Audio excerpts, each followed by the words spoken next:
Salut les amis, c'est Jojo, j'espère que vous allez bien. Aujourd'hui je vais vous parler des deux nouveaux smartphones de chez Huawei qui ont été présentés, le Huawei P9 et le Huawei un peu plus grand, le P9 Plus. Alors pour ceux qui ne connaissent pas Huawei, c'est tout simplement une marque chinoise qui se démarque de plus en plus en proposant des smartphones haut de gamme à des prix plutôt raisonnables par rapport à ses concurrents. Deux nouveaux smartphones avec deux grosses nouveautés, notamment le capteur d'empreinte digitale à l'arrière qui permet de déverrouiller son appareil avec son doigt. Et maintenant on a deux objectifs photo qui ont fait leurs apparitions en partenariat avec Leica, je crois que c'est comme ça que ça doit se prononcer. C'est-à-dire qu'à l'arrière vous aurez deux objectifs photo, deux objectifs de 12 mégapixels de chez Sony. Alors ça ne permet pas de faire des photos 3D, mais ça permet d'avoir un meilleur rendu en ce qui concerne les couleurs, et ça nous permet de choper aussi plus d'informations et plus de lumière. Et on a une caméra frontale de 8 mégapixels avec une ouverture 1.9. Alors qu'est-ce que j'en pense? Je vais pas vous mentir, pour l'instant quand j'ai fait ma petite prise en main, j'ai pas été réellement séduit. Après ce qu'il faut savoir c'est que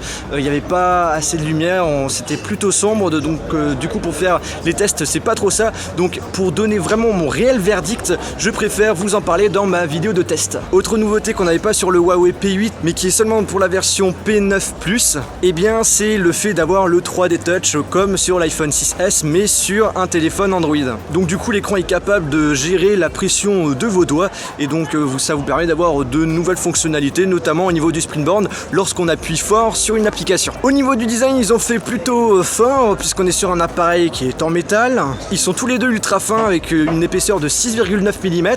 Ce que j'ai beaucoup apprécié, c'est les bords qui sont ultra fins. On a plusieurs couleurs, gris, noir, or, rose, blanc et un autre or mais plus foncé. En ce qui concerne l'écran, tous les deux on a un écran Full HD sauf que la taille est différente, 5,2 pouces pour la version petite et la version plus 5,5 pouces. Sur ces deux appareils on a le même processeur Kirin 955 8 cœurs. On a la possibilité de rajouter de la mémoire avec une carte micro SD et double SIM.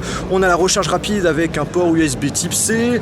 On a encore un capteur infrarouge et on a du son stéréo. Par contre ce qu'il faut savoir c'est qu'on n'a pas la même RAM, la même batterie ainsi que la mémoire interne par rapport au P9 et P9 Plus. En effet sur le P9 on a une batterie de 3000 mAh, on a 3 Go de RAM, 32 Go en mémoire interne, et pour la version Plus une batterie plus grande bien sûr, 3400 mAh, 4 Go RAM et 64 Go en mémoire interne. En ce qui concerne l'OS, pas de réelle nouveauté par rapport à ce qu'on avait vu sur le P8. Le P9 sortira bientôt, le 16 avril, au prix de 599 € et la version Plus sortira le 20 mai à partir de 649 €. Ils ont profité également pour présenter un nouveau bracelet, donc le Huawei B3, avec une spécificité, c'est un bracelet qui peut se transformer en oreillette Bluetooth.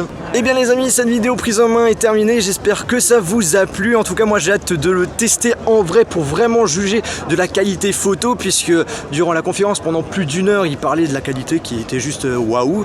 Donc on va voir ça durant ma vidéo de test. Et bien les amis, j'espère que cette vidéo vous a plu. Si c'est le cas, n'oubliez pas de mettre un pouce bleu et n'hésitez pas à me dire via les commentaires de cette vidéo comment vous avez trouvé ce P9 et ce P9 Plus. Sur ce, on se retrouve dans une prochaine vidéo. Salut!